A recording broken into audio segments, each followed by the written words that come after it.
Okay, I'm in the car. I've not yet started the car. Mentioned that there was a cold front coming through last night, so it is 20 degrees colder today than it was yesterday. Since I did just start it then, it should start just fine. Like I said, this is the window turn for this side, which is not there. So I'm going to put this in there and kind of get the window down a little bit. The sun is hot out there, and this is how I've been doing it. Because this doesn't stay in, even though the clip is there. If I push it in and turn it, the window goes down. You can see it going down a little bit. So I'm going to get it about halfway down. Alright. So I'm going to close this door. Keys are right there. They don't need it, but this is the key that would do it. This is the one that opened up the trunk. Also, this would be the key that I would stick in the ignition. It may or may not be the actual key to the car, because pretty much any key will go in there now. So I have the compressor on. I'm gonna turn that off just so there's less voltage. I'm gonna try to do the best I can at driving while providing a decent view without too much glare. Okay, so here we go, starting the car for the first time. Alright, fires right up, as expected. And I've got my foot on the gas a little bit, getting it heated up. I'm going to turn the compressor back on before we head out. So, right now it's showing that I'm keeping it about 1600 RPM with my foot. And as expected, oil pressure and voltage. A little bit less fuel than yesterday. Haven't taken the car actually out, but that's what this trip is for. Okay. My street here. I'm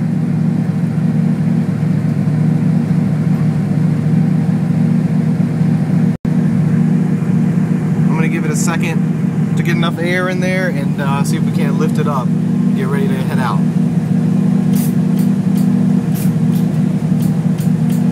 Not quite yet. Maybe enough to pull it out on the street. So let me just do that. Alright, so it's going to jerk into gear here. And I am slowly pulling it out.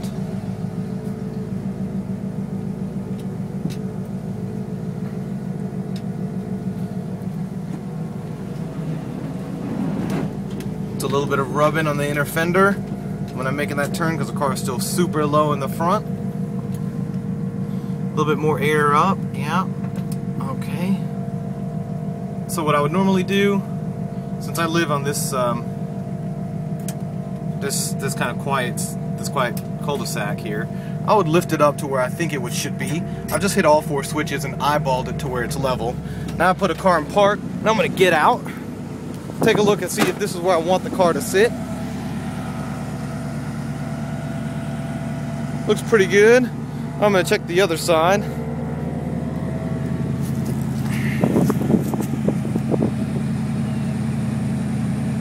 Yeah, looks pretty good. Looks fairly level to me on just eyeballing it.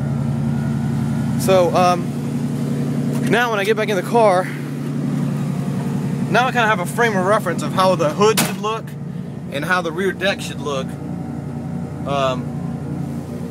when I bagged it up to get it to this height.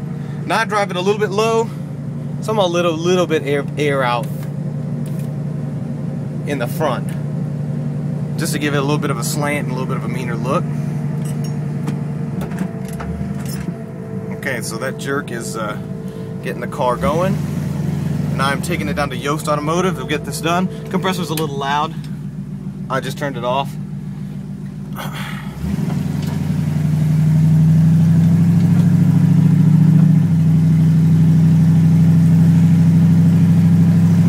It's me going down the street.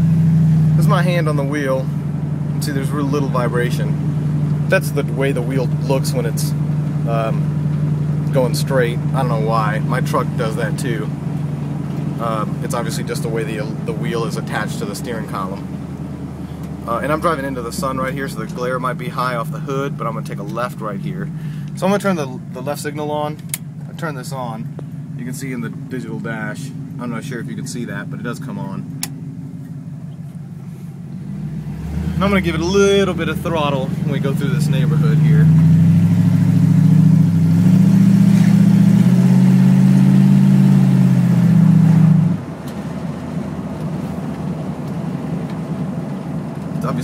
hard to drive.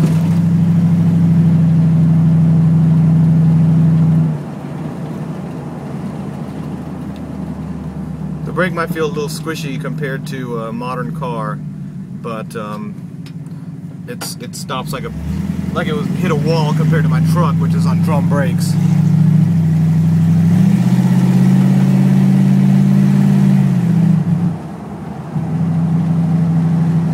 I should really drive this thing more often because it is fun every time I'm in it, but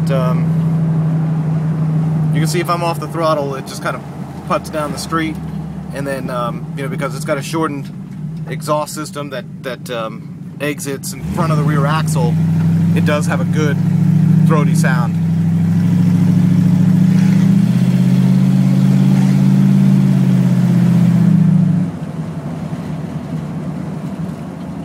And I'm going to try to see if I can go down this road and get it up to a little bit of a higher speed.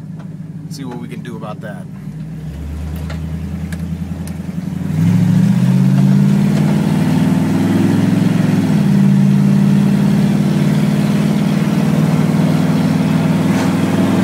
This is 50 miles an hour. The car does pull still at that speed. I think that is a cop. So I'm going to take a left right here.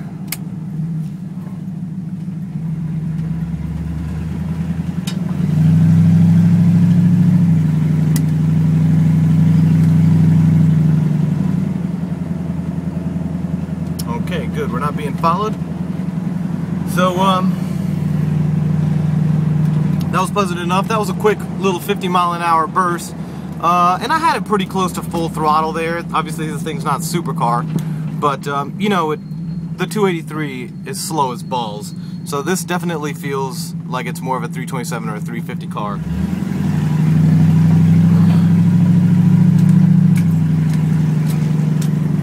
I'm not sure what this experience is going to translate like, you know, over the video phone, but, you know, obviously the way the car feels, you know, it's floaty because of the air ride, even though it's this low. You know, all four corners kind of float down the road like it's an old Cadillac. Because of that, when you turn, you do get some sway. But, you know, I like my cars low. So I drive them low, and I go a little slower around turns just so I can have that look. The steering wheel is such a high-end part that I put on that. It really changes the whole dynamics of the car. The sound, I think, is great. It sounds like a muscle car. It sounds like a big block muscle car. You know, if I had the stereo on, it would be raging right now, but I don't. And that's how I've been cruising around in this thing.